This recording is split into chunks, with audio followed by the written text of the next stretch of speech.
Magandang gabi po.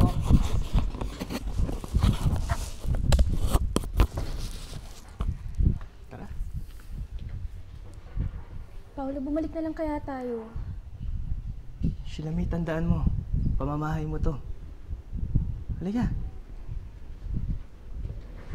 Pero baka hindi na ako tanggapin ni Daddy. Baka ayaw niya na akong makita. Nagkakamali ka, Sheila May. Kanina pa kita hinihintay.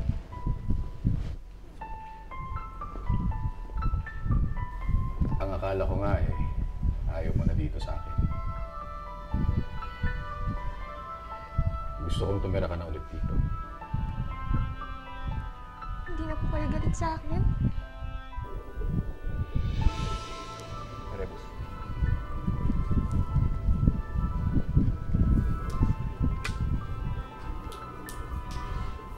Usaro, ano to? Ibigay mo yan kay Jezebel. Bakit? Ano ka ba, Erebus?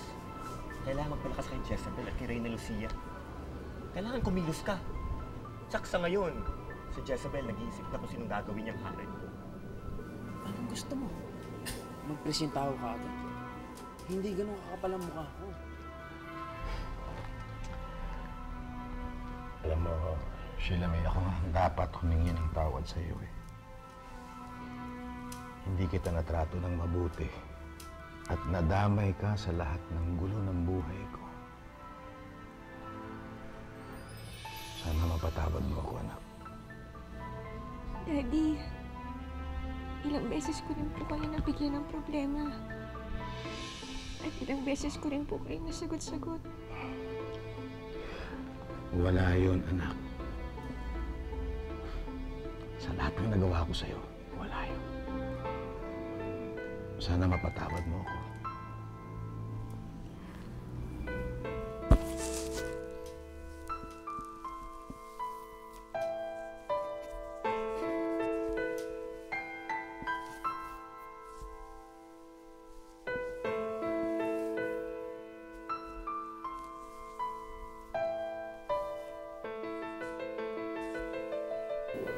Erebus, ito na yung tamang pagkakataon. Hindi. Ayokong gamitin si Jezebel para lang matupad ang sarili mong ambisyon. Erebus, ano bang ayaw mo sa mga sinasabi ko? Mahal mo siya, di ba? At ikaw na mismo nagsabi sa akin na ikaw ang pinili niya at hindi yung Tagaluka. At saka, gusto mo siyang pakasalan, di ba? Oo. Eh kung ganun, anong masama doon gawin ko yung hari? Bakura mo siya. Siguraduhin mo na ikaw mismo ang papakasalan niya. Aba, kundi dahil sa atin, hindi na numbalik kay Lucia ang si Renea. Ayoko lang masayang yung pinaghirapan natin. Alam ng lahat ang ginawa mo. Hindi mo na kailangang ipagdikdikan kayo. Basta Erebus, siguraduhin mo na ikaw ang papakasalan ni Jezebel. Kumbinsihin mo siya. At balang araw, ikaw ang magiging hari ng Sirenea. Dad, gusto mo ayusin ko yung file sa office mo? Marunong ako. Sige. Ang kailangan ko yung mga files na nasunog. Hindi ko lang alam kung meron ng archives ng office natin. Sige, check ko. Try po namin hanapin lahat, Dad. Okay. Tawagan mo na lang yung sekretaryo ko para may mag-assist sa inyo. Pero bago yon, samahan mo muna ako, may pupuntahan tayo. Saan po? Naalala mo ba yung request mo sa akin? Pero hanggang doon na lang. Sinisira mo diskarte ko. Surprise nga eh.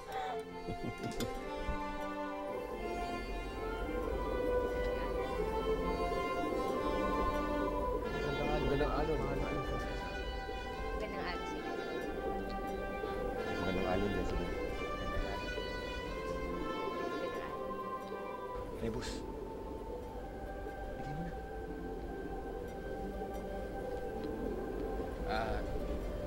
Jezebel, para sa'yo. Ha? Para sa akin?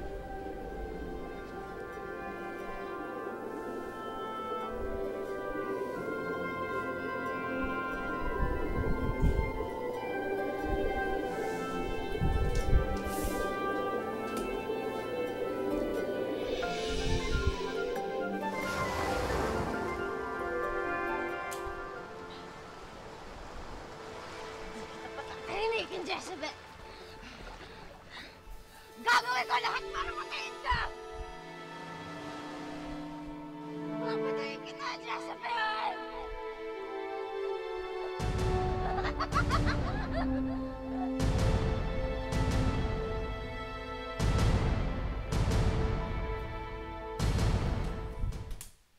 Nay? Nay, may bisita ho kayo dito.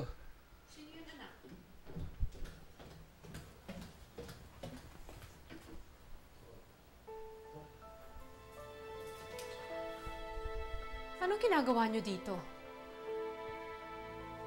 Ano? Nagsawa ka na kay Paolo? Sinusoli mo na siya sa akin?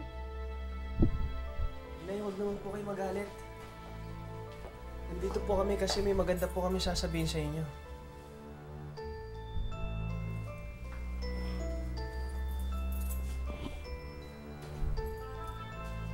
Ano to?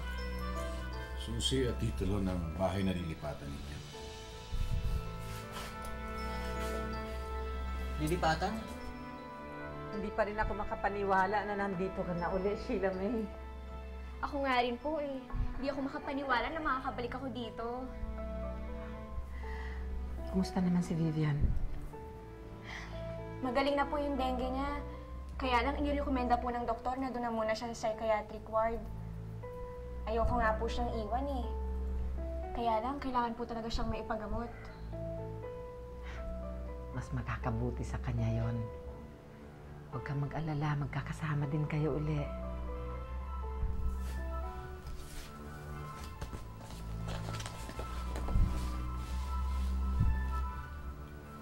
Nay, sa inyo nakapangalan ng titulo. Ano to? Kabayaran? Pinabayaran mo sa akin ang anak ko?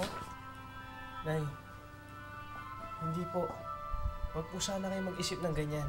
Gusto lang po namin na makalipat kayo sa mas magandang bahay at sa mas maayos na lugar. At gusto niyang tumira ron. Kasama kayo. At anong kapalit?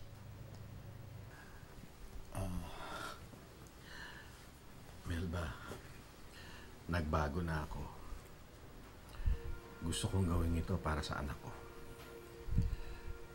Gusto kong maging masaya siya kasama ang kanyang ina at kapatid. Dapat matagal ko nang ginawa ito eh.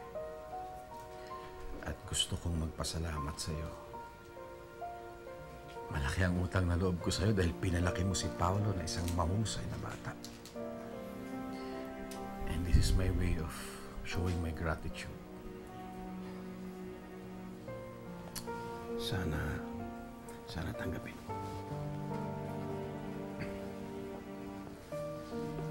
Sana, Nay. Pumayag na po kayo. Ayaw niyo po yun? Magkakasama-sama na po tayo ulit. Sa bago nating bahay.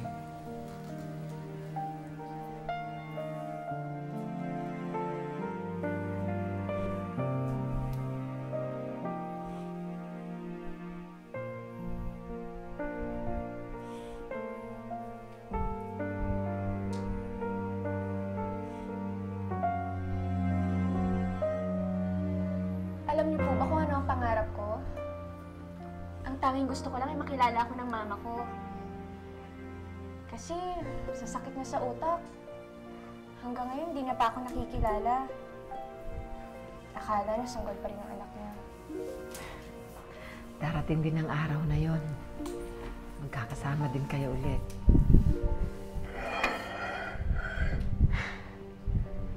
Naalala ko tuloy si Lucia at si Jezebel. Nabanggit niyo po kanina na mag-ina sila? Ang huling paalam sa akin ni Lucia, Sabi niya susundan niya raw si Jezebel sa Sirenea. Gagawa daw siya ng paraan. Magkakasama na kaya uli yung mag-ina? Bilang dating buhay namin sa Rinel, pinapasa ko ang aking korona at trono sa iyo. Pinakamamahal ko, Jezebel. Maging isa kang mabait at maunawain na tagapanguna. Mahalin mo ang buong puso sa iyo. Ipagtanggol mo siya at proteksyonan na para mag-ina sa kanyang sakot. Arugain mo siya at alagaan ang kinabukasan niya ay nakasalalay sa iyong mga kamay.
Halika.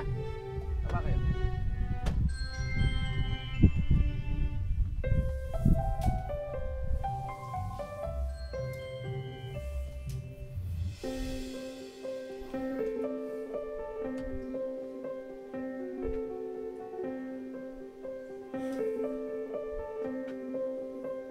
Dito na kayo titira magmula ngayon.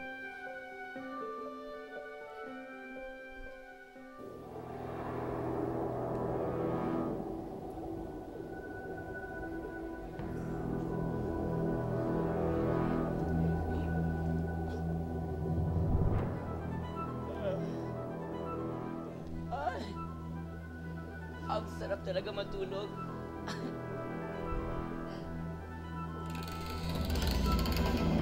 Bukas ng kabla.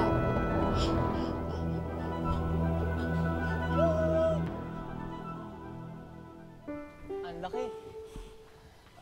Ang ganda. Inay, ba't hindi po kayo nagsasalita? Hindi niyo po ba nagustuhan? Gusto, anak. Gustong gusto. Kaya nga hindi ako makapagsalita.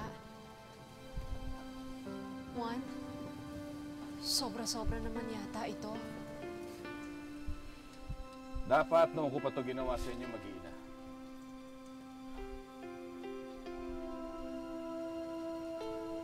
Salamat. Maraming salamat. Kay Paolo ka magpasalamat. Siya nag-isip niyan, hindi ako. Hindi ko naman po kayo pwedeng pabayaan ni Kuya Inay. At saka,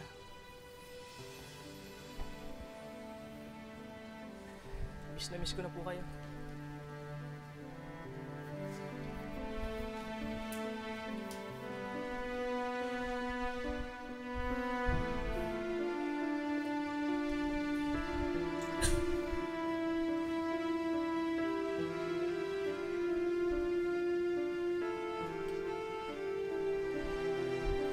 Baka gusto ninyong silipin ang loob.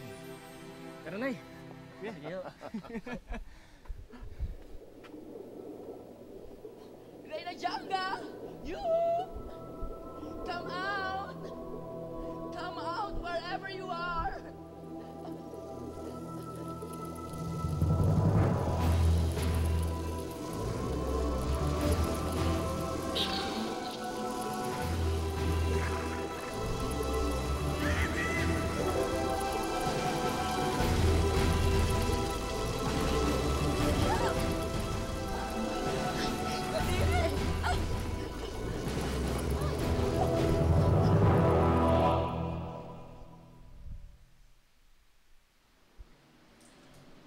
Fredo, kinakabahan ako.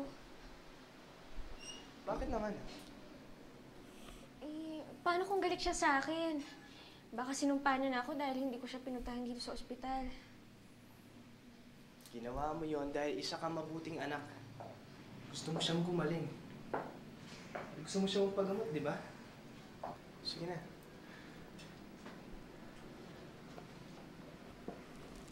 Ma?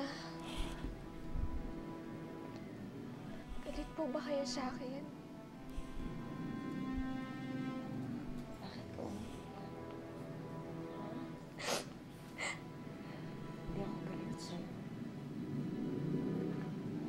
Gusto ko nga magpasalamat sa'yo dahil dinala mo ko dito eh. Tinulungan nila ako dito. Pinatahimik nila yung boses na naririnig ko sa utak ko. Gumagaling na ako, anak. Ano pong sabi niyo? Gumagaling na ako, anak.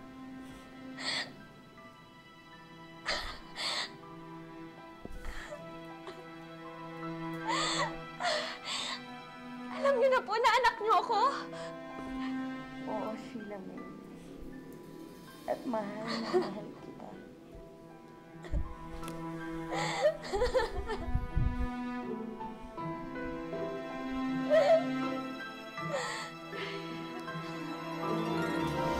Paano kaya mabuhay kung sa iyo'y mawalay?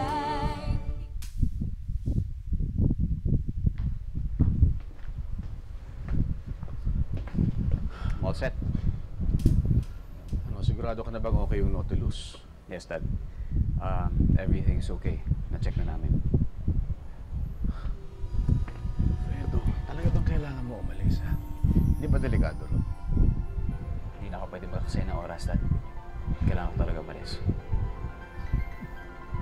Okay. Okay, understand. Hindi ka na talagang makahintay.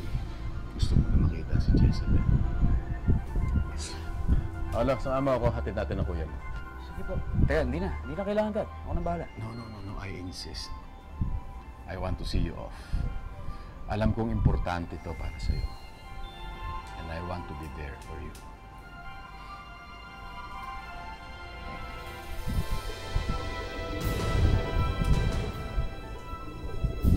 Saan ka man pumunta, Jezebel? Susundan at susundan kita. Maski sa impyerno, hahabulin kita. Hindi ako papayag na makatakas ka sa ginawa mo sa akin.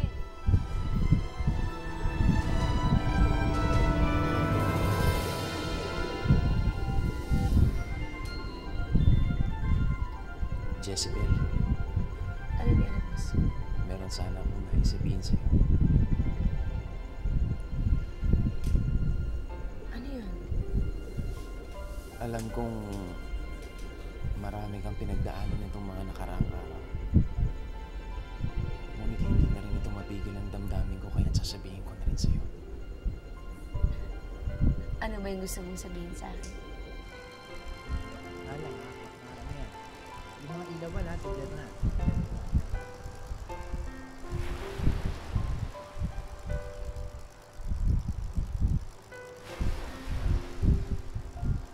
Kuya, sigurado ka pa talaga dito? Oo nga, Fredo. Hindi ba delikado yan? Dad, gusto niyo akong kumbinsihin. Wala na kayo masasabi para magbago pa ng desisyon ko. Pero Fredo, pinarningan na kita sa umpisa pa lang. Delikado to, kahit natiwala ako sa Nautilus. Alam ko na yan. Isa pa lang. Gaya na sabi ko naman eh, I'm willing to risk everything para makita ko lang si Jezebel. Alam kong binigo ka ng Tagalupa.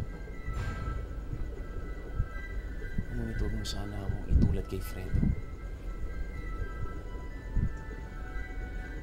Dahil handa akong patunayan kung gaano kita kamahal.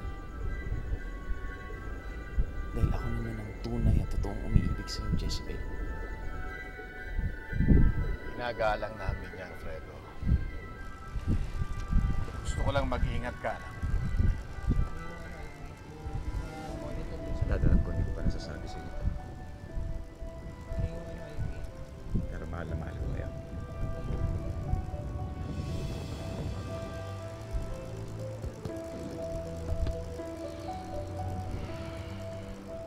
Paolo. Ingatan mo daddy natin, ha? Oo, kuya. Dad. Fredo, kung magsalita ka parang hindi ka babalik eh. Hindi ba babalik ka dito at isasama mo si Jezebel sa lupa? Basta, bahala na kayo dito.